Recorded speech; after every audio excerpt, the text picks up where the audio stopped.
Salut toi! Oui, toi, envie d'apprendre plus sur la construction d'une maison? Es-tu en train de construire une maison? Es-tu curieux de savoir comment construire une maison? Es-tu curieux de comment démarrer un projet de construction d'une maison? Ou peut-être tu es juste curieux. Alors, bienvenue dans la vidéo où tu vas apprendre comment démarrer un projet pour construire ta maison de rêve. Donc, dans la première partie, vous allez apprendre en quoi consiste mon projet en particulier. Commençons par le fait que il y a plusieurs années, mes parents ont acheté un terrain vide, mais qui faisait face à une rue privée et non pas une rue publique. Donc, il n'y avait pas de service public et on ne pouvait pas construire. Plusieurs années plus tard, il y a eu un terrain qui était juste en avant de ce vieux terrain-là et il faisait face à une rue publique, ce qui nous donnait entre autres l'accès aux services donnés par la ville. Ainsi, nous avons acheté ce terrain-là et nous avons décidé de combiner ces deux terrains-là pour avoir un encore plus gros terrain et pouvoir construire une nouvelle maison. Juste pour vous dire, vous pouvez quand même construire une maison sur un terrain qui est privé et fait face à une rue privée et qui n'a pas de service public, entre autres. Par contre, il va falloir, dans ce cas-là, penser à une fosse septique. Dans notre cas, nous avons décidé de ne pas faire ça pour moins se compliquer la vie puis sauver les coûts là-dessus.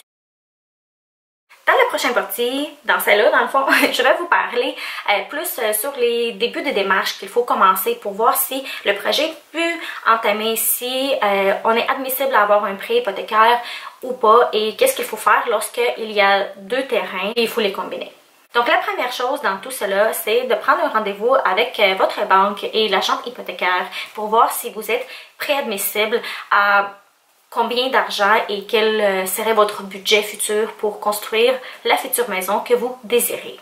Après le rendez-vous avec l'agente hypothécaire, elle va ou il va vous envoyer un courriel avec tous les documents nécessaires. Normalement, les documents qu'ils ont besoin, ça va être vos T4, vos rapports d'impôts, si vous êtes quelqu'un de solvable ou pas. Ça va être les plans déjà préétablis de votre maison, bien sûr, les soumissions, les coûts approximatifs et les coûts finaux, les certificats de localisation, les taxes scolaires, les taxes municipales. Bref, il y a énormément de documents et tout ça va être détaillé dans le courriel spécifique provenant de votre agent ou agente hypothécaire. Un autre point très important, c'est de vérifier la réglementation auprès de la ville, de votre municipalité. Ces règlements vont vous permettre de savoir quelle est la marge qu'il faut avoir sur votre terrain, dans le fond, où va être placée la maison. Est-ce que c'est 2 mètres, 5 mètres, 3 mètres, la marge en avant, sur les côtés, en arrière, voir si vous pouvez avoir une piscine ou pas, le type de la maison qui peut y être, donc ça peut être une maison unifamiliale ou ça peut être une duplex ou une multiplex, etc., etc. Donc, tout ça va se retrouver dans un document officiel que vous pouvez trouver sur Internet ou aller directement demander à votre municipalité. Aussi, n'oubliez pas de vérifier l'ensoleillement de votre terrain. Donc, où est-ce que le soleil se lève, où est-ce qu'il se couche, pour voir comment vous allez positionner votre future maison. Ensuite, ce que nous avons fait, c'est d'entamer les démarches en ce qui concerne la combinaison des deux terrains, donc le terrain X et le terrain Y ensemble. La combinaison de vos terrains se fait chez les arpenteurs géomètres. Lorsque vous allez chez les arpenteurs géomètres, il faut que vous leur demandez un plan de remplacement. En quoi consiste un plan de remplacement? C'est assez simple. Donc, j'ai ici la feuille, je vais vous le lire. Donc, c'est la préparation et coordination du mandat. Ils font des calculs sur des ordinateurs pour interpréter des données. Et le plus important, c'est qu'ils font la réservation des lots au service du cadastre. Donc, quand il y avait deux différents terrains, on va le combiner pour que ce soit un seul terrain. Le numéro de lot va changer. Le coût de cette opération aussi coûte 950 $ plus taxes environ. Ça, c'était mes coûts. De plus, à cause que nous avons combiné les deux terrains, il fallait qu'on sache quels sont les hauteurs sur les deux terrains, parce que ça, on n'avait pas cette information-là.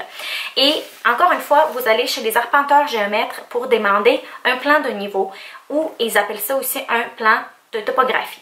Ce plan-là coûte 750 $ pour effectuer sur le terrain au total. Alors, toutes les vérifications sont effectuées. Nous pouvons maintenant passer à la partie 3.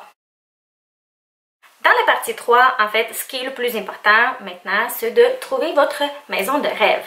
Puis ça, il faut magasiner ça beaucoup. Donc, pour avoir les plans en main, vous avez plusieurs choix. Soit vous pouvez contacter un architecte, et partir votre projet de A à Z. Donc, vous pouvez le dessiner, personnaliser comme vous voulez. Par contre, un architecte va coûter plus cher que les plans déjà existés. Un architecte peut prendre son paiement soit par les pieds carrés ou selon l'ampleur du projet, donc un somme fixe. Si vous ne voulez pas aller avec un architecte, vous avez toujours l'option d'aller sur des sites web tels que Planimage ou Dessin Drummond ou plusieurs autres pour aller regarder déjà les plans préexistants. Ça peut varier entre 800 $ à 1500 $ plus taxes. Vous pouvez avoir avec une option PDF très recommandée. Vous pouvez avoir une liste de matériaux ou sans la liste de matériaux nécessaires. Donc, ça va être vraiment à vous de choisir ceci. Les techniciens peuvent aussi faire des plans de maison de A à Z et ils vont charger par pied carré normalement. Si toutefois vous avez trouvé une maison qui vous plaît énormément sur leur site web, mais vous voulez faire un petit changement, vous avez quand même ce choix-ci. Donc, vous allez contacter la compagnie de, par exemple, Planimage ou Dessin Drummond, parler avec un technicien puis lui dire quel changement vous voulez effectuer, changer, enlever un mur ou changer le toit, ajouter un sous-sol ou quoi que ce soit. Donc, il va prendre une rencontre avec vous, 30 minutes étant gratuit, puis par la suite, il charge à l'heure pour vous dire finalement combien coûtent les changements et combien vont coûter vos plans finaux. Donc, à titre d'exemple, nous avons choisi un plan de maison qui existait déjà sur un site web. Nous avons payé 845 $ plus taxes pour 4 plans, 4 jeux de plans, puis le PDF qui coûtait 100 $.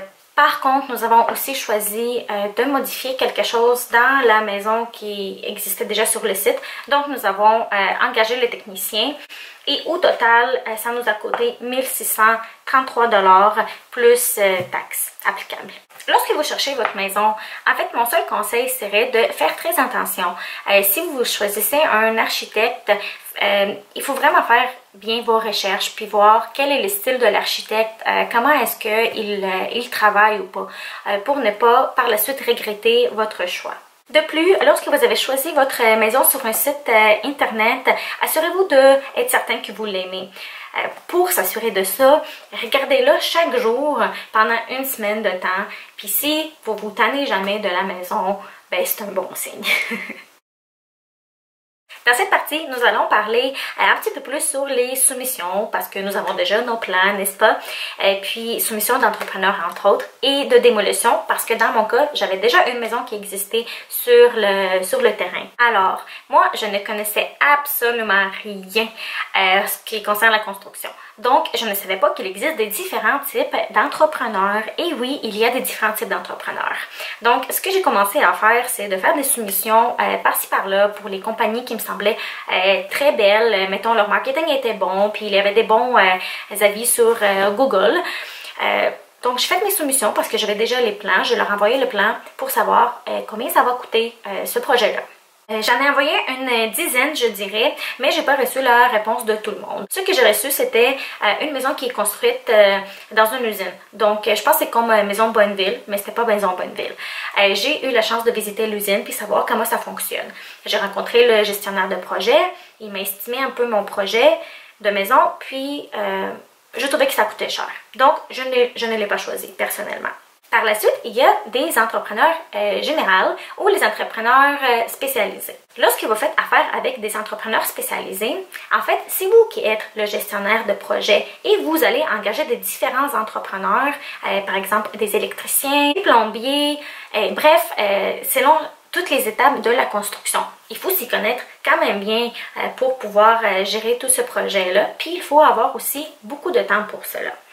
Par contre, lorsque vous faites ceci, ça va vous sauver de l'argent. C'est ce que j'ai entendu et ce que j'ai lu selon toutes les sources possibles. Lorsque vous prenez ce choix-là, il n'y a pas de garantie de maison neuve, donc la GCR. Puis, dans mon cas, la banque m'exigeait d'avoir la garantie de nouvelle construction de maison neuve. Par la suite, j'ai tombé sur un entrepreneur général. Il se nommait Entrepreneur Général. Puis, il m'a dit que lui, dans le fond, son rôle, c'est de gérer le projet, entre autres. C'est lui qui va engager tous ces entrepreneurs spécialisés spécialisé. Par contre, il m'a affirmé, et j'ai les messages juste ici, qu'il construit seulement des maisons personnalisées et non pas des maisons en série, entre autres. Et lorsque je lui demandais c'est quoi les maisons personnalisées versus les maisons en série, je recevais une réponse telle que, en fait, nous ne construisons pas de maisons rapides et bas de gamme, telles qu'on peut apercevoir avec les maisons de type jumelé ou semi-détachées. Ceci ne répondait pas vraiment à ma question. Donc, je me suis dit, ben moi, ma maison est personnalisée, alors je vais quand même le rencontrer pour voir comment qu'il est et qu'est-ce qu'il peut offrir comme service. Donc, en le rencontrant, j'ai réalisé qu'il n'avait pas la garantie de résidence neuve. Alors, je ne pouvais pas le choisir. À un moment donné, je suis devenue juste très désespérée. Je ne savais plus vraiment quoi faire. Alors, j'ai décidé de faire les soumissions sur le site Soumission Rénovation. Dans le fond, ce site-là permet de faire 3 soumissions gratuites avec qu'est-ce que vous voulez. Dans mon cas, c'était la démolition et la construction. Il y avait une madame qui m'avait contactée très rapidement pour apprendre un petit peu plus de nouvelles, pour se mettre dans le dossier. Et le lendemain, j'ai déjà reçu quelques réponses, entre autres, très rapides. L'entrepreneur m'a contacté, puis je lui ai transféré tous mes plans et toute l'information que j'avais. J'ai aussi cédulé une rencontre avec lui pour qu'il vienne visiter le terrain pour savoir de quoi ça a de l'air. Lorsque je parlais avec les entrepreneurs, j'ai appris en fait qu'ils étaient accrédités chez la GCR. Et puis lorsque vous allez sur le site de la GCR, il y a l'histoire des entreprises où est-ce que vous pouvez voir si c'est vrai ou pas vrai. Bonne idée, hein? Ça vous assure aussi qu'il y a une bonne conformité à toutes les normes. Il y a des techniciens qui vont venir sur le terrain et inspecter la construction. Et aussi, ils vont inspecter la maison finale pour voir si tout est beau. Vous pouvez aussi vous fier sur la cote de la qualité de la GCR. Si c'est une cote qui est AA, c'est très excellent. En parallèle avec toutes ces soumissions-là et les rencontres avec les entrepreneurs, on peut aussi faire le plan d'implantation. Le plan d'implantation est très important pour la banque. Il faut qu'ils sachent, et pour les entrepreneurs aussi, il faut qu'ils sachent entre autres où est-ce qu'il va se situer votre maison sur le nouveau terrain. Le plan d'implantation, il sert aussi pour faire la demande de permis pour la ville. Encore une fois, pour faire le plan d'implantation, il faut que vous allez voir les arpenteurs géomètres. Donc, c'est eux autres qui vont s'occuper de faire le plan d'implantation. Et le prix qu'on paye normalement pour ça, c'est 350 $ plus taxes. Lorsqu'on fait la demande de construction pour la ville, il faut leur justifier pourquoi est-ce qu'on veut démolir, pourquoi est-ce qu'on veut construire. Puis sincèrement, ce qui est important, c'est que votre nouvelle maison soit d'une valeur plus élevée que l'ancienne maison. Et tout devrait bien aller. Il faut aussi que ça respecte toute la réglementation qui se trouve dans le gros document donné par la municipalité. Dans mon cas, lorsque je fais la demande, je l'ai fait dans un document Word. Puis j'inclus là-dedans le prix de combien va coûter la future maison, le prix de la maison actuelle, pourquoi je vais démolir, quel est le rationnel derrière ça. C'est important aussi d'inclure les photos, donc pour justifier qu'est-ce que vous dites, des photos sur les côtés, mettons, abîmés de la maison, à quel point elle n'était pas cute l'ancienne maison et que ça va vraiment valoir la peine de construire une nouvelle maison. C'est aussi le moment parfait pour demander si vous voulez abattre les arbres, parce qu'il se peut que sur votre terrain, il se trouve un arbre de trop, il va falloir l'abattre. Donc c'est dans cette demande-là que vous le demandez. Pour la piscine aussi, donc c'est un permis à part, mais vous allez l'inclure dans cette demande-là. Avec ça vient bien sûr les frais. Donc il y a l'étude de la demande, il faut payer les frais, et par la suite, il y a des frais pour le permis de démolition, le permis de la construction. Le permis de la démolition, je l'ai reçu tout de suite, parce que, bon, c'est mon permis pour démolir. Par contre, le permis de la construction, je ne l'ai pas pris tout de suite, parce que dans mon cas, la ville donne 3 ou 6 mois pour construire la maison au complet. Et si vous ne construisez pas à l'intérieur de cet intervalle de temps, ben, il faut refaire la demande. Donc, après avoir reçu le permis et tout ce qu'il faut, c'est le temps de passer à la prochaine partie. La dernière partie de cette vidéo-là va en fait parler du fait que ben, c'est le temps de faire le demande de prêt hypothécaire. Dès que j'ai eu tous les papiers nécessaires, j'ai tout de suite contacté mon agente hypothécaire en lui disant « Yes! C'est le temps de se rencontrer. Puis c'est le temps de voir c'est quoi les prochaines étapes avec la banque. Pour conclure, je vous ai mis 5 points très importants que vous devez prendre en considération lorsque vous commencez un projet tel que la construction d'une maison au Québec. Le premier point, c'est la persévérance. Il faut être persévérant dans tout. Deuxième, c'est d'avoir une interaction soutenue et répétée avec tout le monde, avec tous les fournisseurs, avec tous les entrepreneurs, pour toutes les soumissions qu'on fait, avec l'agent hypothécaire, avec la ville. Bref, interaction soutenue et répétée. 3, c'est qu'il faut faire énormément de suivi. Alors, préparez-vous, vous allez être tout le temps sur votre téléphone à faire des suivis et écrire des messages très courtois et très polis. 4, c'est de faire beaucoup de lecture. Et le 5e point, c'est le plus important, c'est qu'il faut être en amour avec votre future maison. Parce que c'est votre future maison. Puis vous allez faire tellement d'efforts pour. Alors, vous êtes venu de l'adorer.